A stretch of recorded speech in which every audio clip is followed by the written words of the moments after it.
Udah nih? Udah. Oke, sekarang kita wawancara sama Bro Ron.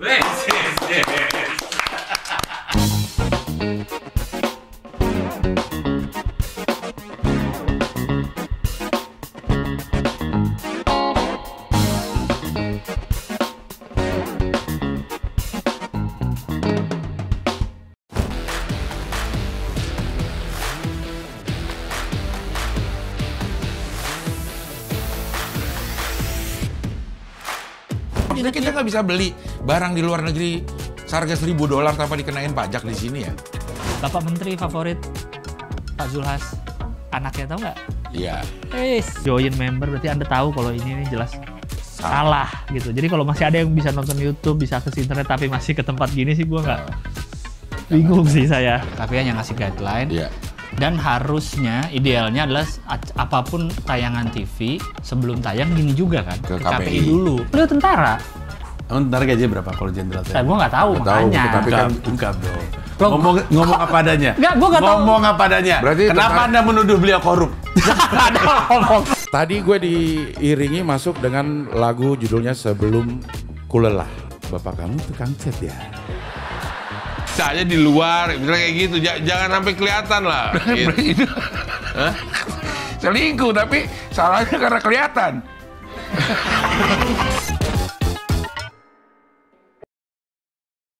Tepuk tangannya juga. Tepuk tangan caleg gagal. Enggak. Kan pakai batik Yeah. ya lebih formal dikit lah. Iya, yes. Belajar jadi pejabat. Iya. Tapi udah sehat, Bro, sekarang. Ya 85% lah. Itu sakit apa sih sebenarnya? Ya sakit apa ya? Santet. Dikirim dari 8 penjuru api. Iya.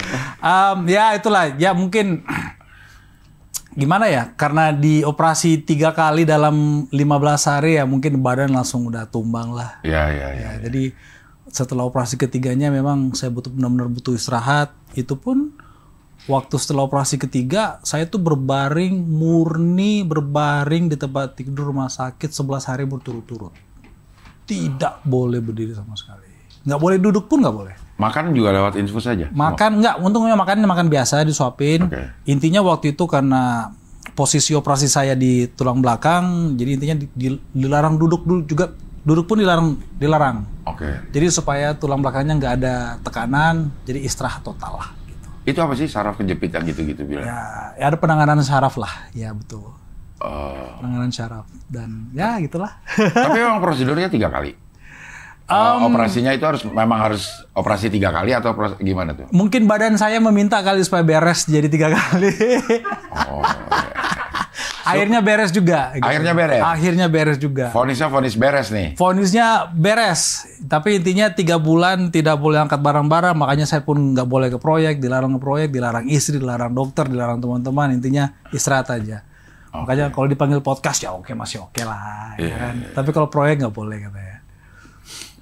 Nggak boleh itu karena apa? Pikiran atau karena kan nggak terlalu ini juga? Karena saya kalau proyek itu gatel, pegang mesin, pegang alat, jadi intinya nggak boleh angkat sesuatu lah, nggak boleh angkat beban. Jadi intinya kalau istri lagi beres-beres di rumah, saya masih punya alasan untuk duduk manis. Nah, biar istri yang beresin lah semuanya. Iya. Semoga sehat walafiat lah terus. Amin. Iya. Nyalek gimana gagal?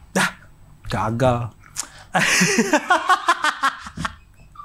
Kasar amat nih nanya pertanyaannya. Iya, nyalek apa dong ininya? Jadi kalau menurut saya pribadi sebenarnya bukan gagal. Oke. Bagi saya pribadi, Betul. karena di situ saya banyak dapat belajar mengenai dunia perpolitikan ini. Ya. Saya bisa mendapat suara 23.000 plus. Saya di beberapa TPS, suara saya itu 100%. Di TPS itu ada 3 atau 5 TPS lah 100%. Nggak pernah menyangka sebegitu banyak orang yang mengenal saya. Ya kan secara langsung.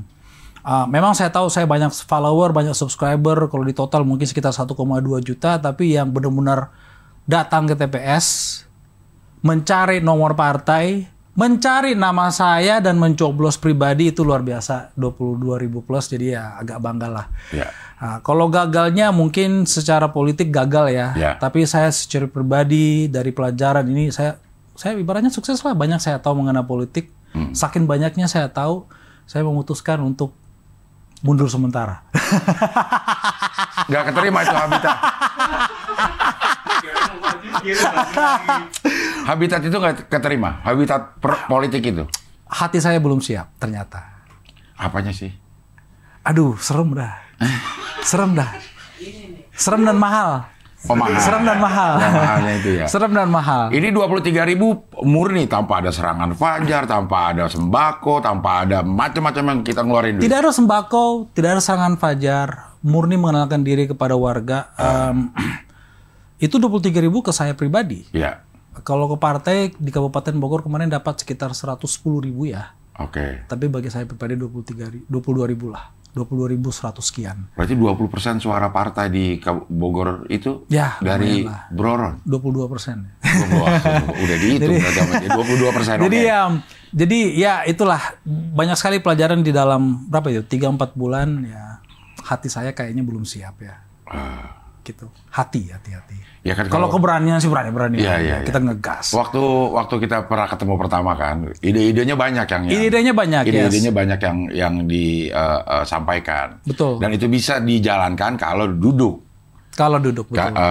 Kalau duduk. Maksudnya sekarang kenapa jadi mundur? Ide tetap ada. Idenya tetap ada. Oke. Tapi kita bisa apa? Kita sebagai orang luar bisa apa? Mungkin yang bisa kita lakukan adalah membuat pejabat-pejabat itu risih. Tapi kalaupun mereka risih, mau nggak mengambil tindakan? Mau nggak mengambil tindakan tanpa ada keuntungan pribadi mungkin? Saya ngomongnya. Mungkin ya. Pakai mungkin ya. Ya kan, jadi itu yang ya gitulah yang saya lihat, yang saya pelajari dalam begitu singkat. Nah, itunya apa dah? Di PSI-nya atau politik secara keseluruhan nih?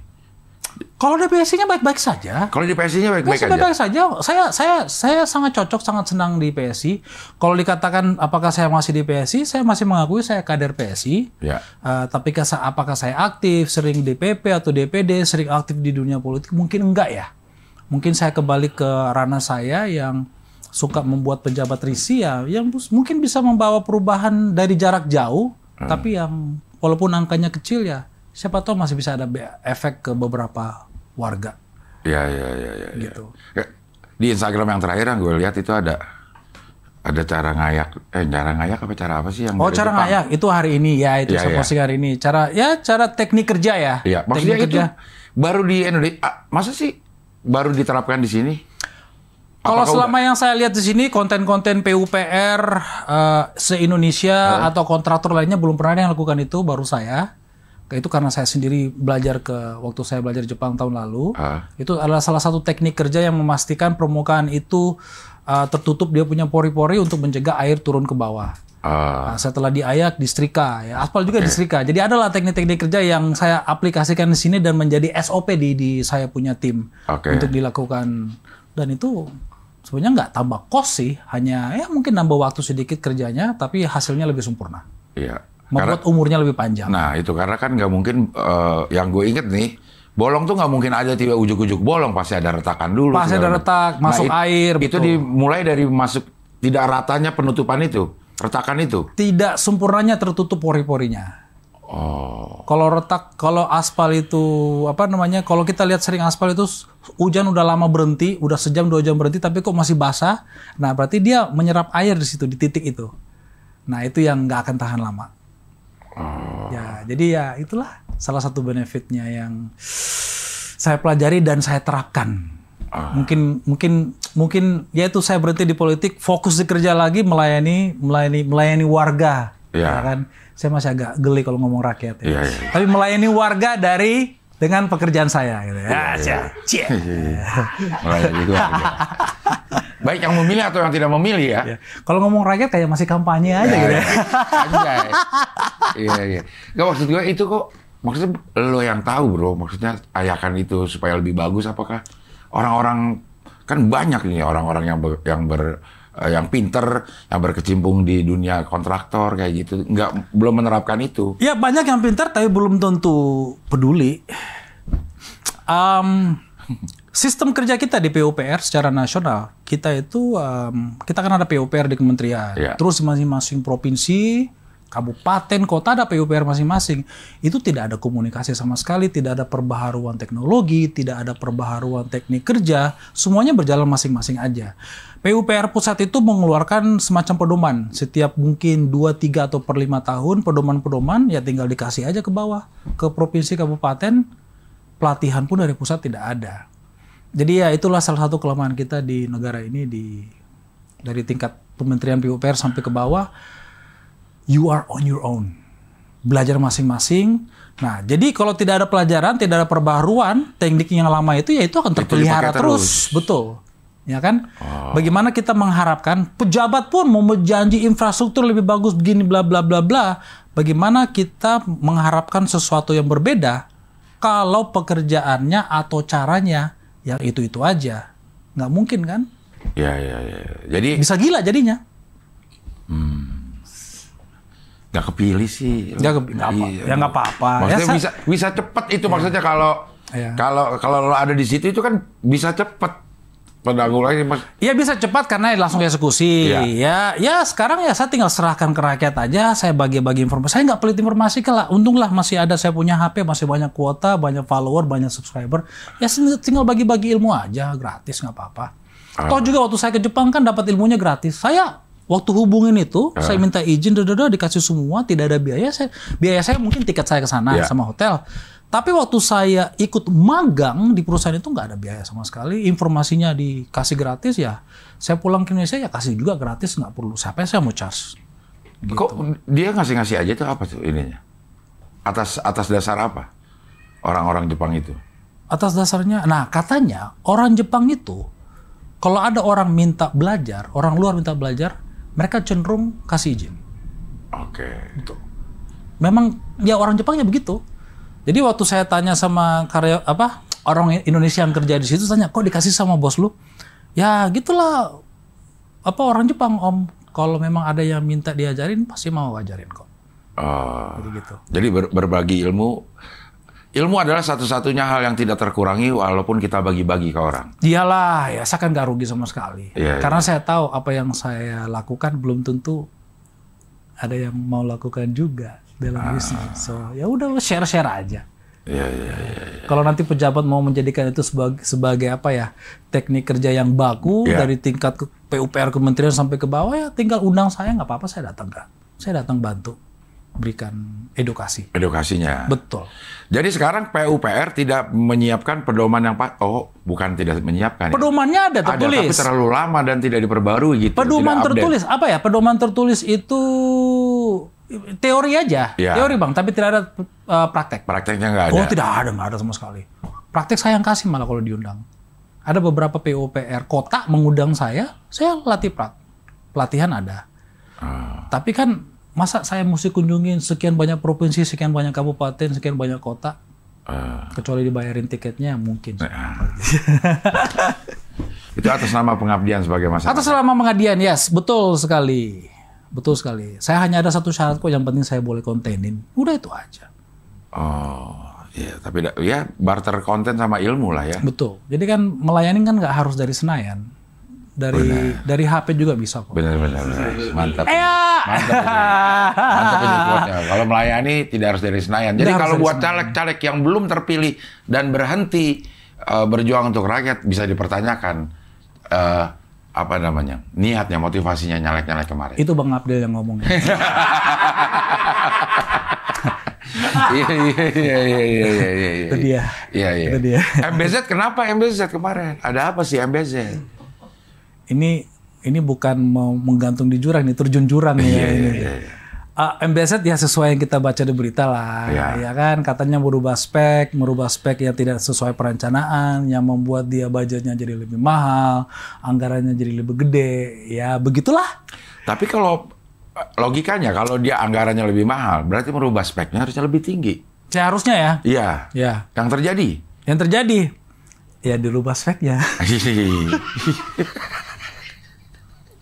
Tapi gini Bang, ya itu memang banyak kesalahan di situ. Secara administrasi juga, secara teknis juga salah. Yang saya mau ungkit sih sebenarnya bagi saya yang memahami sedikit ya, saya bilang sedikit aja deh mengenai infrastruktur ya Itu MBZ itu sih menurut saya overspec Overspec. aja ya. Karena kan itu kan hanya untuk sekarang ini jadinya untuk light vehicle. Iya. Jadi truk Truk aja nggak boleh naik. Truk aja nggak boleh naik. Harus bawa, ya? Engkel aja nggak boleh naik. Engkel nggak boleh naik juga ya? Engkel nggak Iya. boleh naik ya. Iya. Kalau pickup biasa yang kecil bisa. Iya. Jadi engkel yang 4 ban, yang 6 ban, bahkan tronton nggak bisa naik. Iya. Jadi mobil kecil aja. Nah, dengan spek yang dipakai kayak gitu kan overspec sekali. Dia hampir semua kayaknya box girder ya, Pak Lutfi ya. Box girder kayaknya ya. Itu apa tuh kalau bos? Box itu? girder, wah itu tulang jembatannya yang mahal lah. Oke.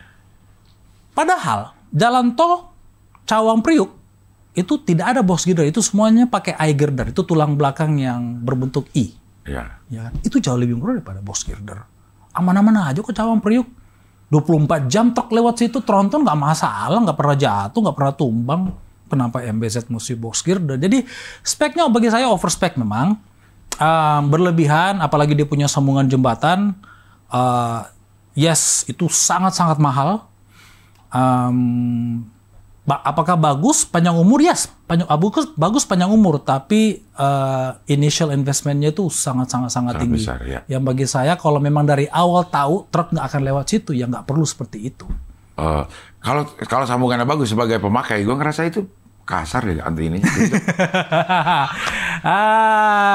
Ya itu memang ada kesalahan Bang awal-awalnya pemasangannya. Dia tidak sempurna rata dengan permukaan aspalnya.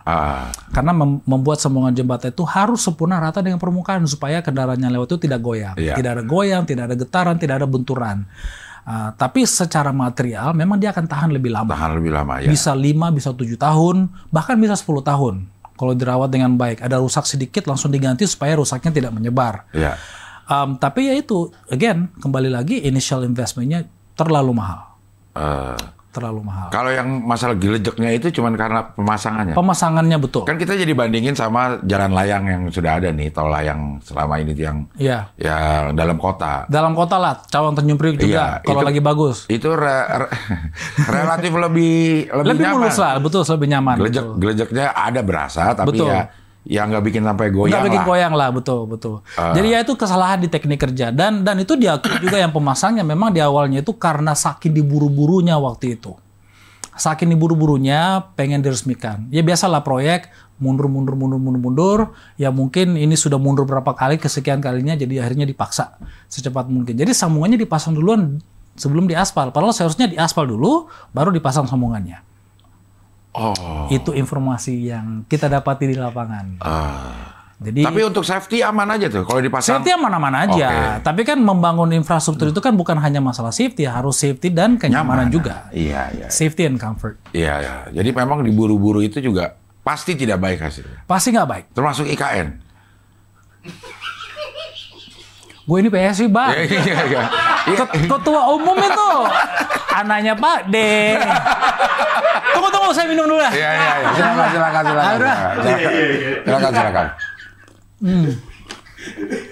Enggak kan Ini bagus jadi anchor nih. Iya.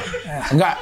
Ini dari sisi apa namanya pelaku kerja lah untuk infrastruktur gitu. Begini, Bang.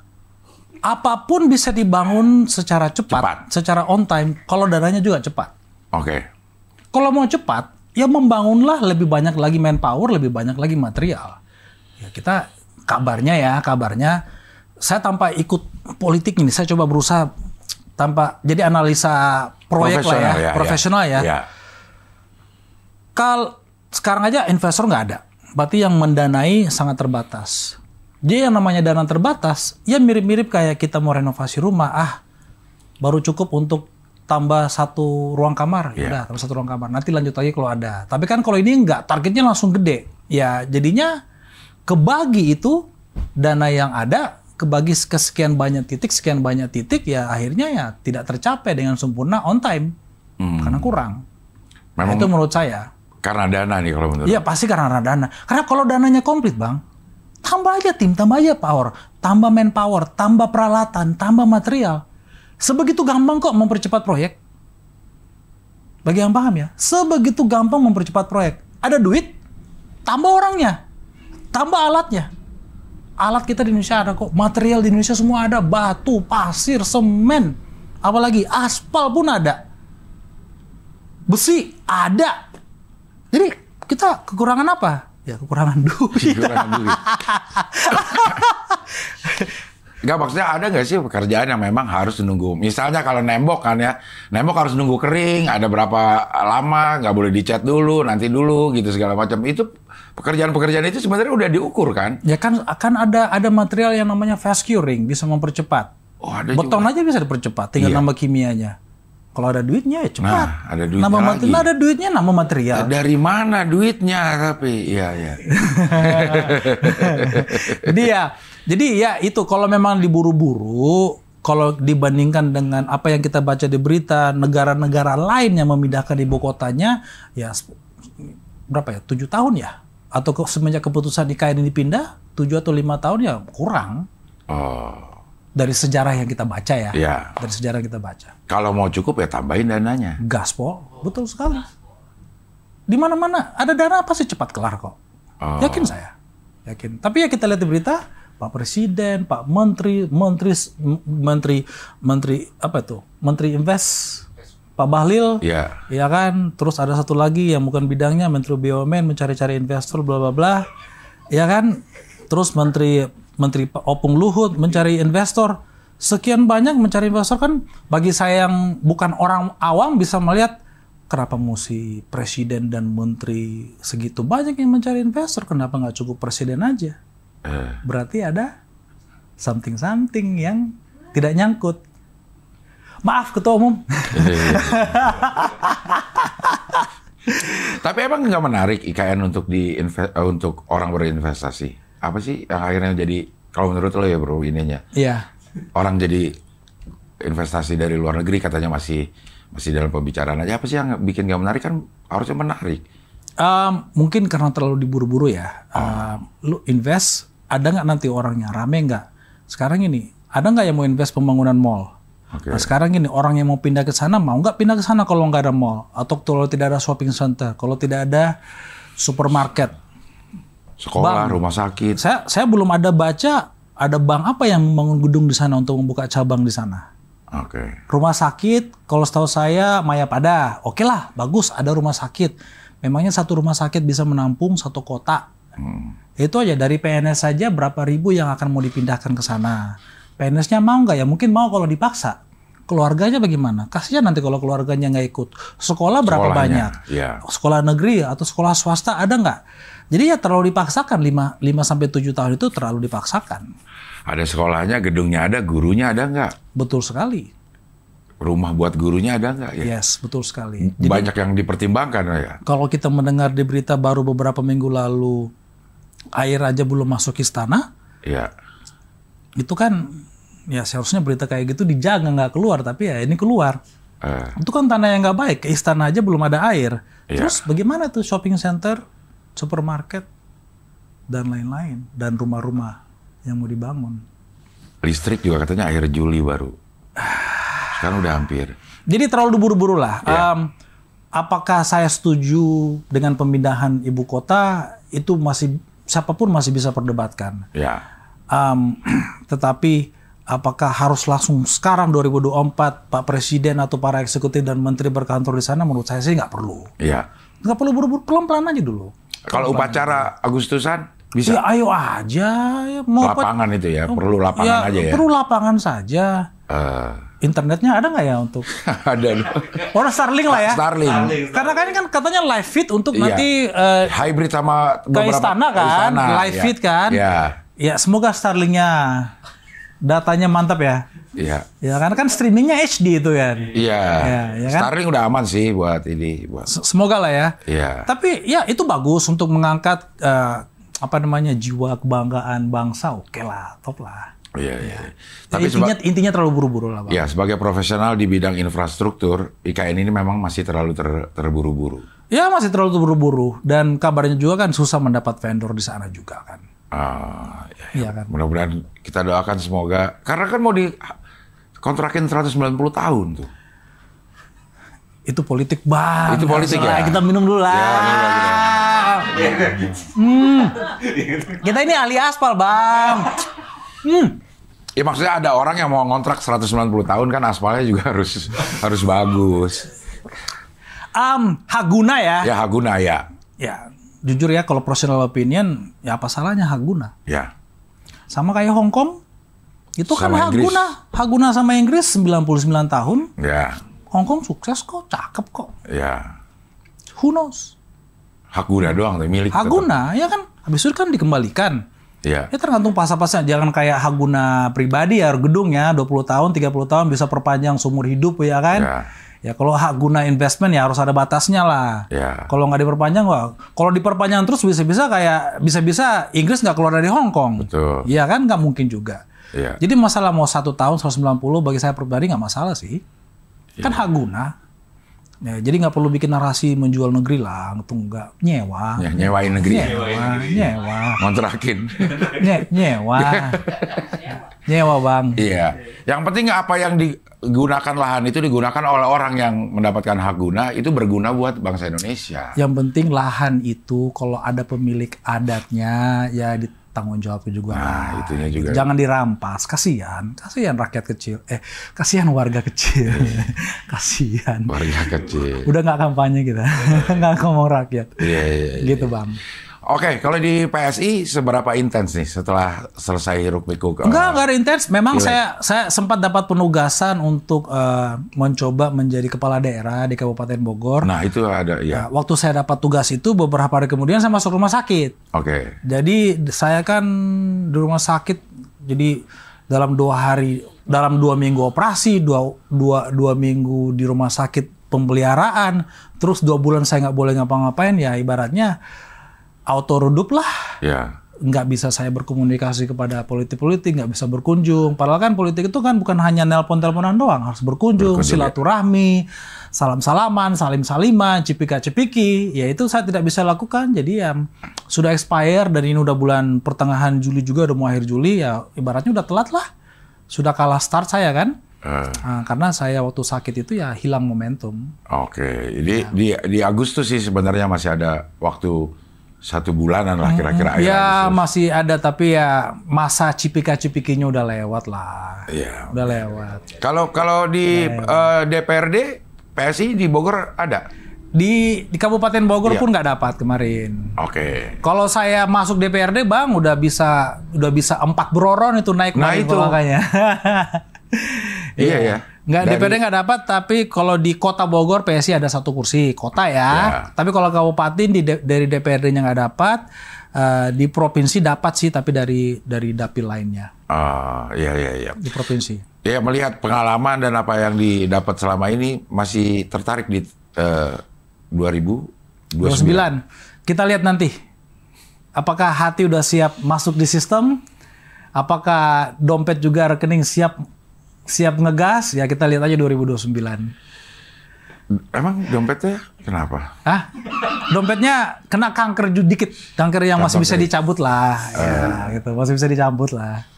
Emang biayanya gede banget setelah kemarin-kemarin. Kemarin itu saya mau seirit-iritnya aja dengan mendapat suara kayak gitu, ya hampir 600 lah. Itu pun nggak terasa karena kan keluar dikit-dikit kan. Iya. Beli kaos, bayar poster, bayar billboard. Keluarnya ya mungkin 500.000, 1 juta, 2 juta. Terus beli perintilan-perintilan. Pas lihat hasil accounting, buset, bisa beli Pajero, cash. Luxury Ya, kan? Luxury. Dakar lah, Ultimate nggak dapat. Iya, Dakar lah dapat. Aja oke. Ya kan? Jadi ya gitulah. Ya saya bisa bayangin kalau saya mungkin keluar sekian banyak, mungkin kayaknya dapat sih kalau nggak tanggung-tanggung kemarin. Iya. Tapi kan kalaupun saya dapat kursinya untuk kabupaten, ya nasional juga kemarin kan nggak dapat. Iya. Gitu bang. Iya. Kalau yang dari dengar-dengar gitu, yang dapat itu rata berapa ratus ribu sih baru dapat kursi? Kemarin yang paling kecil itu di 40 ribuan. 40 ribuan. Iya. Nah itu orang yang dapat 40 ribuan kalau lo tahu ya. Incumbent. Incumbent. Itu seberapa besar biayanya? Taksiran aja. Miliaran lah. Miliaran. Beneran ya? Miliaran. Dan bukti-bukti ada juga ya nyawer lah sana sini. Ada kok. Ada. Dan sampai saya itu ada yang mau sponsor untuk Nyawer, bilang nggak mau, nggak boleh, gue bilang larang. Ada yang ibaratnya pengikut yang setia gitulah. Iya. Ada yang mau siap sponsor Nyawer. Untuk Nyawer. Saya bilang jangan bang, itu bukan karakter saya. Oh. Jangan, kita larang sampai. Tapi ya dalam hati saya pikir ya ada bangga juga lah. Mungkin dia bisa melihat saya orangnya bagaimana ya, siap sponsor kayak gitu langsung. Tenang Bang Ron, pokoknya orang nggak akan tahu ini Bang Ron yang iya tetap aja kan yang lu mau jual nama gue bilang gitu kan. Ini janganlah. Tapi enggak lah. Ini kalau yang bisa dihitung aja memang miliaran ya. Kalau Nyawer kan kita nggak bisa hitung ya karena kita nggak tahu. Cuman Ya, kalau alat peraga, alat kampanye, kaos, billboard, kalau itu kan kita bisa hitung. Nggak terasa satu Pajero udah hilang, itu nggak terasa. Dan Kabupaten Bogor itu sangat besar. Dan hampir semua penyakitnya sama. Waktu kita temuin warga itu sama-sama aja. Ada yang BPJS-nya hampir semua BPJS-nya mati. Kalau kita ketemu warga-warga yang ya level kampung lah ya, bawah yang di desa-desa, rata-rata keluhannya sama. BPJS-nya mati, tidak punya akte kelahiran. Lu tanya kenapa nggak punya akte kelahiran? Ya mungkin kawin siri lah atau gimana lah ya kan. Nggak diurus, tidak tahu caranya. Padahal kalau BPJS kan sebenarnya udah gratis. Iya. Bagaimana caranya maintain hidup atau bikin semacam surat. Tapi itu tidak ada edukasi dari kecamatan, kelurahan, RT, RW nggak ada sama sekali. Jadi sangat disayangkan. Iya. BPJS karena mereka nggak punya tahu. uang, tidak tahu. Tidak tahu Bang. Kalau tidak punya uang, bayar iurannya yang berapa itu? 30.000. Ada kan caranya untuk mendapatkan BPJS murni gratis itu ada. Tapi nggak tahu caranya. Ada yang Ada. Bukan BPJS apa namanya? Apa kemarin istilahnya? KIS ya. Kartu Indonesia Sehat itu. Betul. Surat dari Pak RT lah, RW, apa. Itu kan gini loh. Kalau kita ngomong wakil rakyat kan itu ada 3 level. Oke. DPRD Kabupaten Kota, DPRD Provinsi, DPRD Pusat. Masa tidak dari 3 level ini, termasuk eksekutif lokal, dan masa nggak bisa memberi briefing kepada warganya. Belum hitung camatnya, belum hitung lurahnya, RT RW-nya. Banyak loh itu level. Kan bisa memberikan edukasi. Dan itu juga salah satu yang kemarin yang saya tidak nyangka itu problemnya ada seperti itu. Yang sampai saya kepikir, oke, nanti saya kalau jadi, saya punya anggaran operasional, saya mungkin sekian puluh orang, saya gaji bulanan. Oke, kamu pokoknya kamu ke tiap kecamatan keliling aja terus, bikin pendaftaran untuk berubah dari BPJS ke KIS. Iya. Kan sebenarnya itu gampang, tidak susah kok. Mereka nggak tahu aja. Sosialisasinya nggak. Sosialisasinya sangat minim. Gitu. Jadi kemarin pengalaman turun langsung ke warga, bukan ke. Turun langsung ke warga ya. Itu paling banyak selain itu ya, selain yang barusan, apa lagi itu permasalahan warga? Kalau Bogor ya infrastrukturnya amburadul Bang. Yang sebelah barat, yang sebelah timur. Yang bagusnya itu hanya di Cibinong aja di ibu kota kabupatennya. Pemdanya aja, tapi ya jalan rusak di mana-mana, jalan desanya juga. Jadi ya itulah top 5 permasalahan di Kabupaten Bogor, yaitu infrastruktur dan nomor satunya itu kesehatan. Akses untuk kesehatan. Permasalahannya. Itu yang di luar apa bidang lo selama ini ya? Di luar bidang saya. Iya. Tapi sebenarnya itu kan tergantung kemauan aja. Mau nggak memberesin masalah ini? Kalau itu kan masalah sosialisasi, toh programnya juga sudah ada. Ada, ya betul. Tinggal kita bikin program sosialisasi aja. Ya. Gitu sih Bang. Kalau tata kotanya gimana sih? Maksudnya semrawutnya itu tuh segala macam itu apa sih ininya? Penyebabnya gitu? Itu banyak Bang. Itu mungkin saya nggak bisa bahas di dalam waktu yang segini pendek. Ya intinya di infrastrukturnya, pemeliharaannya dan pembangunannya. Birokrasinya. Kabupaten bilang itu jalan di Pasar Cilengsi itu jalan provinsi. Ya maaf kita nggak bisa ngapa-ngapain. Oke, kalau nggak bisa ngapa-ngapain, kenapa nggak koordinasi selama ini? Saya punya workshop itu ada di Cilengsi. Itu sudah hampir 3 tahun kita di situ. Masa sebegitu lama nggak bisa diperbaiki itu jalan pasar? Masa 3 tahun untuk koordinasi? Kayak ada apa namanya, yang ini jalan provinsi, ini jalan kabupaten, ini jalan nasional. Ya, itulah birokrasi yang saya lihat tidak ada niat baik dari pihak eksekutif pusat dan daerah dan juga para wakil rakyat untuk memberesin. Itu birokrasi yang bagi saya sangat busuk saat ini. Secara nasional. Harusnya itu mudah. Seharusnya mudah. Diselesaikan. Saya 2 hari lalu memperbaiki jalan di Tangerang, ada jalan lubang 2 meter, 2 kali 1 meter. Netizen nangis minta tolong, saya di-mention.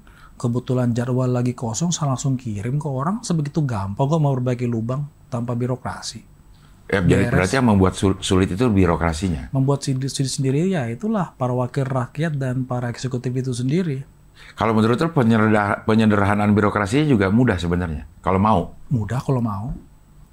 Kenapa nggak lokal aja klaim kalau itu jalan nasional, nanti klaim aja ke nasional. Kenapa nggak bikin program seperti itu? Iya, benerin dulu. Klaim. Dengan ukuran sekian, dengan bukti, dokumentasi, boom. Tagih ke pusat. Tagih ke provinsi. Susahnya apa? Ya itu, nggak punya otak yang selama ini jalanin. Iya ya. Kalau saya bisa, masa mereka nggak bisa? Saya siapa sih bang? Iya. Saya bisa nambah segitu cepat. Boom, instan, lewat WA. Kalian ke sini, ini ada postingan, cari tahu titiknya di mana, survei siang ini, malam-malam berangkat. Kelar.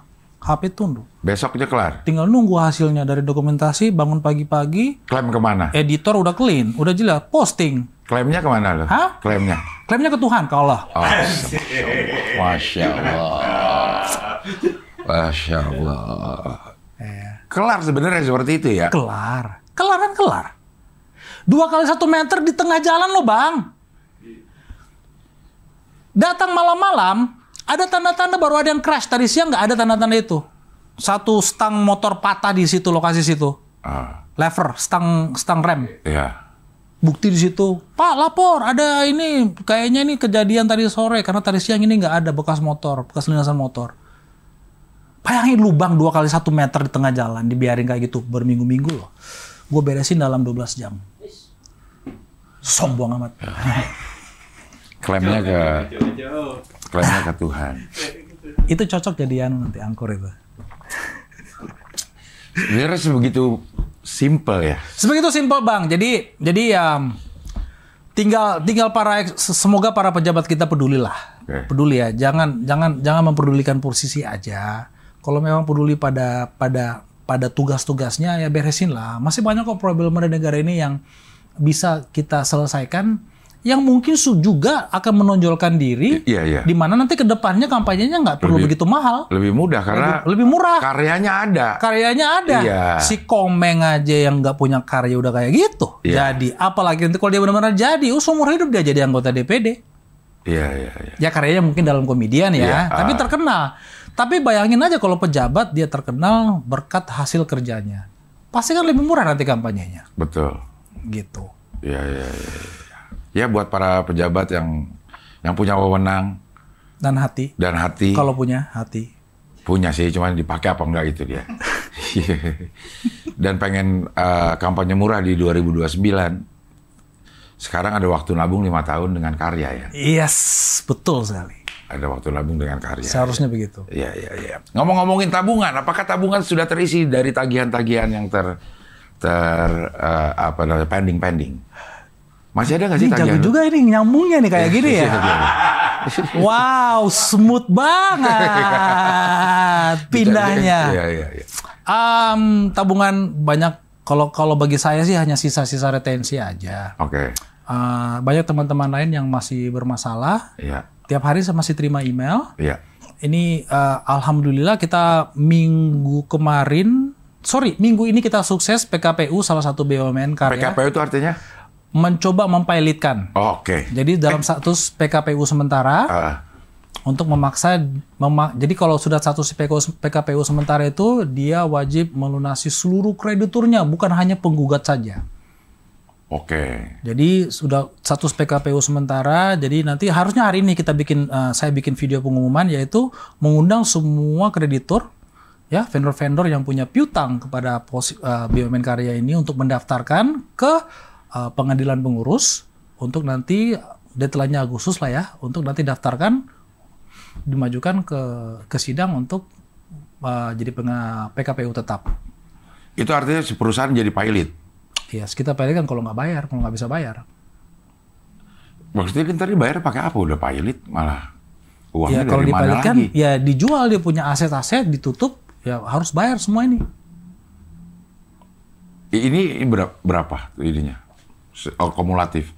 Akumulatifnya Iya, yang penggugat itu digabung sekitar 3 miliar ya. Kalau saya nggak salah baca kemarin dari tim saya, dari laporannya 3 miliar. Kalau digabung ya tergantung berapa banyak nanti yang mendaftar. Maksud gua Contoh nih ya, kayak Istaka Karya ini yang dibubarkan oleh Presiden dan Menteri BUMN tahun 2023 kemarin, itu vendor yang mendaftar PKPU-nya itu 1,1 triliun dari sekian ratus vendor. Buset. Ngeri-ngeri sedap. Iya. 1,1 triliun uang rakyat loh. Iya. Uang warga. Uang warga. Uang negara. Enggak, maksud gua kan yang menggugat jumlahnya adalah 3 miliar Sekitar ya. 3 miliaran ya. Kan ya itu relatif kecil lah. Seharusnya. Yes. Yes. Kalau itu dibayar, gugatannya cabut. Gugatannya cabut. Tapi yang kan, lain tapi enggak. kalau sudah status PKPU sementara, dia udah nggak bisa bayar lagi tuh. Dia harus bayar sama vendor lainnya, yes, dipaksa. Yang mendaftar ya Bang? Yang mendaftar ya. Perkiraan nih yang di kasus yang ini, perkiraan. Jadi contoh, kalaupun nanti tidak ada yang mendaftar, hanya 2 ini aja. Iya, yang 3 miliar ini dia jumlahnya. harus bayar. Itu ada instruksi sidang harus melunasi. Dan perusahaan udah nggak boleh. Tidak boleh berdalih Beroperasi lagi, nggak boleh sama sekali. Kalau udah pilot berarti dia tidak boleh beroperasi lagi. Habis. Boleh, habis sudah jual, tutup. Punya negara itu. Punya negara. Gue pilotin loh. Ntar lagi ada 2 lagi gue mau pilotin. Itu yang ini apa nih? Yang sekarang ini Wika Bitumen. Sama Wika Karya apanya? Wijaya Karya sama Wika doang apa? Itu induknya lah. Oke. Nah, ini anak usahanya. Jadi Wika ini kan banyak anak usaha. Ada Wika Bitumen, ada Wika Gedung, ada Wika Konstruksi, ada Wika Beton. Iya. Ya kan, jadi banyak aja kan usahanya. Ya, kayaknya hampir semua nanti kita PKPU ini. Karena yang ngelapor sama saya banyak Bang, ratusan Bang. Ratusan orang. Ada contoh nih, ada satu vendor yang baru kemarin cuat. Udah sekian kali kita ketemu nih ya. Ini orang nih, kalau dia gugat dan mengikuti kontrak perjanjian kerjasamanya, itu tagihannya dia bisa tembus 600 miliar. Satu orang. Buset. 600 miliar. Jadi waktu saya ketemu beberapa bulan lalu, dia belum kuat mental. Terus dia chatting lagi lewat WA. Dia chatting lewat WA, lewat anggotanya timnya. Akhirnya minta ketemu terakhir kali, ya udahlah, siap ngegas. Saya dengarnya 600 miliar, aduh kapan saya punya uang segitu banyak. Tapi bayangin dia 600 miliar nih Bang, piutangnya dia di BUMN ya. Tapi asetnya dia, salah satu asetnya dia yang dia gadekan, entar lagi sudah mau disita oleh Bank BUMN. Bank Syariah Indonesia, BSI. Jadi bayangkan. Tragis ya. Dia punya piutang di BUMN. Dan Abang punya piutang ke saya. Iya. Tapi saya punya hutang ke adiknya Abang. Atau ke orang tuanya Abang. Orang tuanya Abang nagih-nagih saya. Saya nagih-nagih Abang. Udah berputar-putar situ aja. Rumah saya mau diambil sama orang tua Abang. Iya. Nggak mungkin dong. Dia ke bank, BSI bilang, BSI tagih tuh ke sana. Iya. Itu kan saudara kalian. Nggak mungkin, nggak ada itu namanya perjanjian perbankan kayak gitu. Jadi ya sangat prihatin, sangat ya begitulah permasalahan di negara ini. Itu juga mungkin ada sangkut pautnya sedikit mengenai sebegitu banyak proyek di negeri ini yang dikejar, tapi dananya tidak cukup. Yang akhirnya yang jadi korban adalah vendor dan supplier. Memang karena nggak punya duit. Hah? Ini bukan karena dia cuma nggak mau. Ya kalau nggak bayar, kira-kira kenapa alasannya Bang? Ya mungkin mau. Kalau saya bilang kalau saya bilang tidak mau bayar ya kan berarti kan bisa dibilang oknum. Tapi masa hampir semuanya kayak gitu? Bukan hampir semuanya ya Bang ya. Masa semuanya nggak mau bayar? Berartinya apa? Ada permasalahan besar dong. Iya. Ya nggak ada duit. Masalah besarnya. Ya kalau nggak ada duit ngapain lu nyuruh orang kerja? Yang nanya saya tanya menteri lah Bang. Iya, Gimana sih lu iya. Gimana sih? Maksud gue pada saat lo menerima kerja itu. Ya. Itu udah pernah ada presiden sebelumnya nggak? Ya menterinya atau pekerjanya atau direkturnya berani nggak bilang no terhadap Big Boss? Nah, sadar nggak lo? Iya. Sadar nggak? Iya. Berani nggak? Kalau saya berani, kalau saya jadi menteri. Ini nggak ada duit gitu. Nggak ada duit. Konon kan kabarnya kemarin Konon ya, konon. siapa yang tidak setuju kereta cepat akhirnya diganti? Nah, nggak setuju kan? Gosipnya kan gitu. Dia nggak setuju. Nggak ada duitnya. Gimana? Diganti. Iya. Jadi kita itu bekerja pengen menjaga posisi atau menjaga amanah. Nah,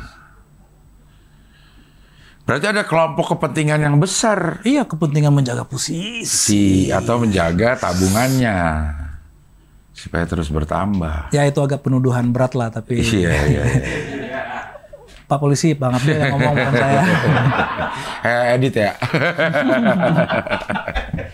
Tapi sebenarnya kalau kita mau menjaga amanah semuanya. Menjaga amanah ya, katakan sejujurnya, ya hitung-hitungannya nggak masuk secara bisnis. Ya Pak Jono mungkin ya udah benar. Dia udah benar. Bilang nggak bisa. Ya buktinya kan jadi karena tidak ada dananya harus pinjam. Ini saya berdasarkan yang kita baca di berita ya. Ya. Berarti bunganya tinggi. Siapa yang bayar bunganya? Anak usahanya kereta cepatnya belum menghasilkan cuan. Ya. Yang bayar bunganya siapa? Ya induknya. Habislah dana.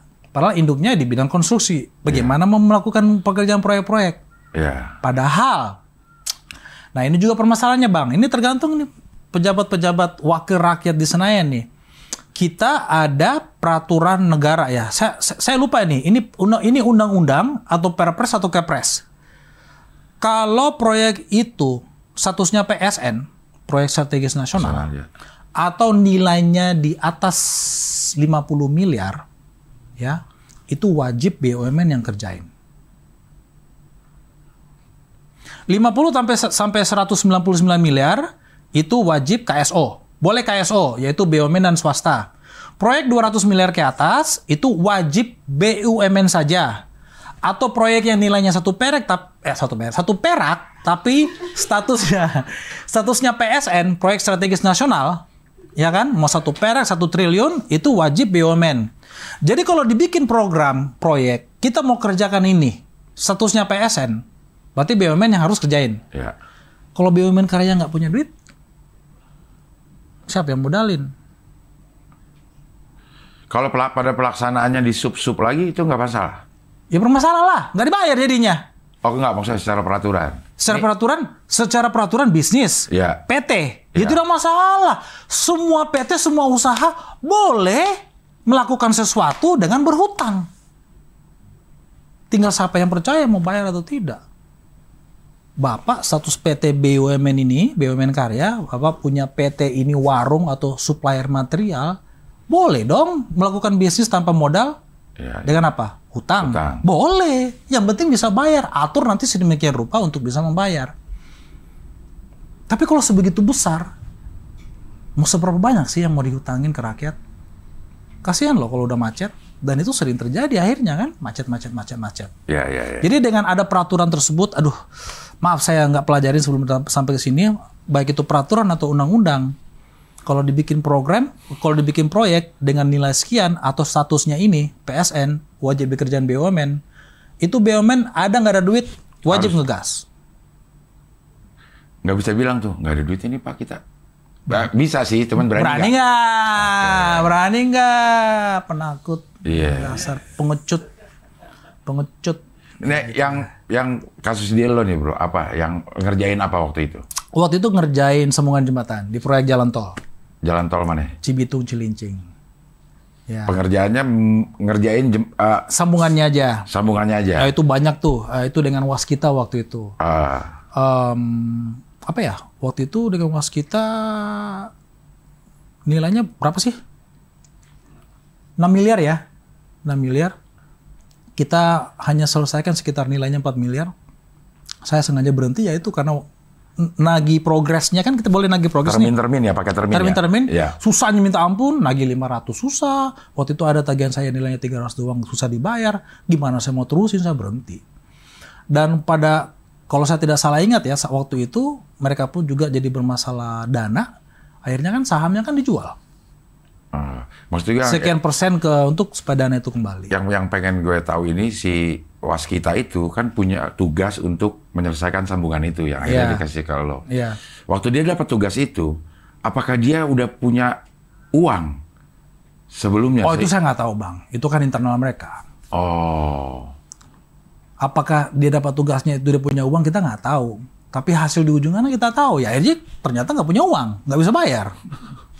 Ya, kalau di awal kan, kalau abang tanya apakah waktu dia dapat tugas punya uang, ya kita nggak tahu. Itu kan di awalnya kita nggak tahu. Kita kan asumsi positif, wih kita dapat proyek nih, negara nih, alhamdulillah, semangat kerja. Ternyata gue yang modalin, alah, proyek negara gue yang modalin. Hingga kini tuh sambungan masih dipakai? Masih dong, masa gue cabut? Hampir gue cabut sih. Sempat waktu itu saya ngonten, saya ancam mau cabut, tapi belum terbit, belum sempat terbit. Tapi videonya saya udah pernah bikin waktu itu. Mau cabut. Itu belum terminalnya belum sama sekali belum. Enggak, sampai sekarang udah beres. Oh, udah beres. Udah beres waktu itu karena saya berisik. Oh. Karena saya berisik. Jadi karena saya berisik beres. Ya, tapi kan yang berani berisik hanya saya, Bang. Iya, makanya yang lain-lain suka dapat ancaman nggak sih? Hah? Ancaman? Saya sangat bersyukur sampai hari ini tidak pernah dapat ancaman, tidak dapat intimidasi sama sekali. Dan itu saya udah katakan berkali-kali melalui konten-konten saya, untuk apa kita takut? Kita nggak perlu takut kok. Pada negara ngapain? Mau diapain? Separah-parahnya dibunuh. Masa mau bunuh saya gara-gara tagihan? Wah, hak saya kok. Padahal banyak banget perusahaan yang nggak ada yang saya fitnah, nggak ada yang saya maki-maki. Ya, sama maki-maki sih, tapi salah juga kalau bilang nggak fitnah ya. Tapi kan saya mengejar hak keringat saya. Tuh hak keringat saya loh. Saya tidak mengejar posisi, saya tidak mengejar bonus, saya tidak mengejar yang yang masih angan-anganan. Bagi-bagi proyek dong. Banyak kan itu orang ke kantor kayak PUPR minta proyek. Saya enggak. Saya minta hak saya yang sudah saya kerjain. DP pun enggak kita kejar. Kita minta yang sudah kita kerjain. Jadi nggak pernah saya diancam sama sekali. Jadi teman-teman ke depannya yang punya piutang ngapain takut? Bersuaralah, kejar hak keringat kalian. Itu hak kalian kok. Contohnya udah ada Bro Ron. Dan dapat ya akhirnya. 1 tahun 5 bulan nih saya secara konsisten menyuarakan hal-hal ini. Gitu. Sampai kita udah somasi berkali-kali lewat teman-teman pengacara saya. Untuk vendor-vendor lain ya. Kita somasi, cair. Kita ancam PKPU, cair. Sampai akhirnya mungkin dianggap tidak serius. Kita PKPU benarin kita PKPU-in di pengadilan. Semua lewat jalur hukum kok. Terus ngapain saya mau diancam, ngapain takut? Lewat jalur hukum semua. Sekarang piutang masih ada? Piutang saya adalah retensi aja. Kecil-kecil aja. Udah biarin aja berapa ratus juta gitu. Ratusan juga anjir. Iya. Bisa beli Agya sih kayaknya. Kemarin kita bisa beli Agya ya. Atau Kaila atau apalah. Pajero Luxury nggak? DP-nya doang. Oh, DP-nya doang. Iya. Gitu. Jadi ya kasihan lah vendor-vendor, makanya kita sering membantu mereka. Iya. Menagih. Kalau nambel jalanan, nambel segala itu kan atas nama pengabdian buat warga masyarakat. Buat negara juga. Yes. Kalau ngebantu para vendor-vendor yang punya piutang ini, ayo kita PKPU kan itu apa ininya? Dorongan dari dalam lo apa, Bro? Saya terdorong gara-gara tahun lalu di awal-awal saya susah menagih, saya didatangin seorang bapak-bapak yang berumur udah tua lah, kepala 7 atau kepala 8 ya? 70-an. Dia ada proyek 10 tahun lalu lewat Istaka Karya yang sampai saat ini tidak pernah cair. 10 tahun lalu? Yes. Jadi dia bilang sama saya, tolong bantu, ini udah 10 tahun loh. Iya. Tolong bantulah Pak. Hanya perusahaan udah bangkrut, saya juga udah tua.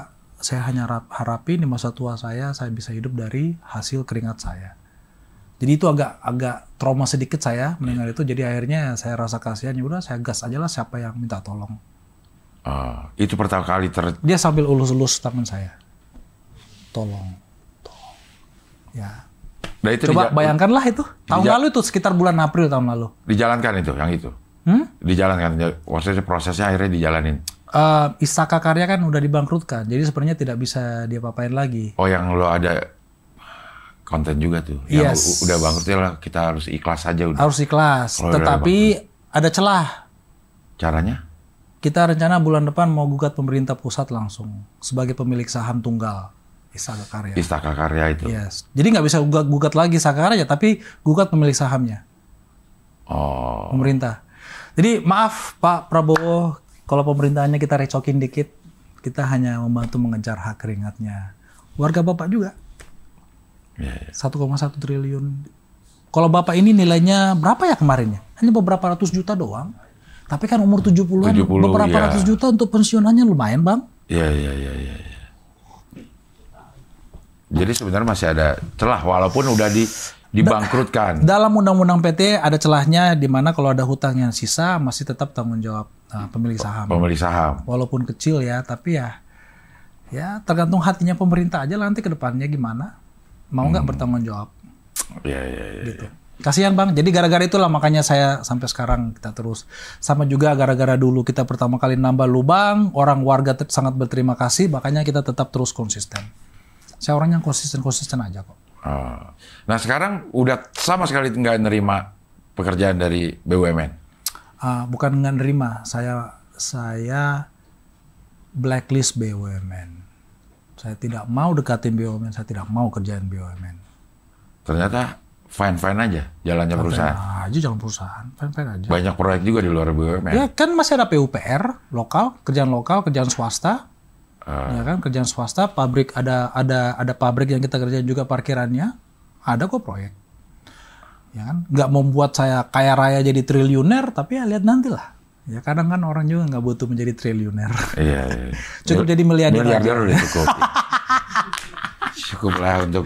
Iya kan, tergantung dari 1 sampai 999 miliar, lihat aja nantilah hasilnya gimana yang bisa ditabung. Iya. Gitu Bang. Oke lah Bro Ron, terima kasih sudah hadir di sini. Sehat selalu mudah-mudahan. Oke, sama-sama. Biar bisa segera beraktivitas langsung turun ke jalan lagi. Oke.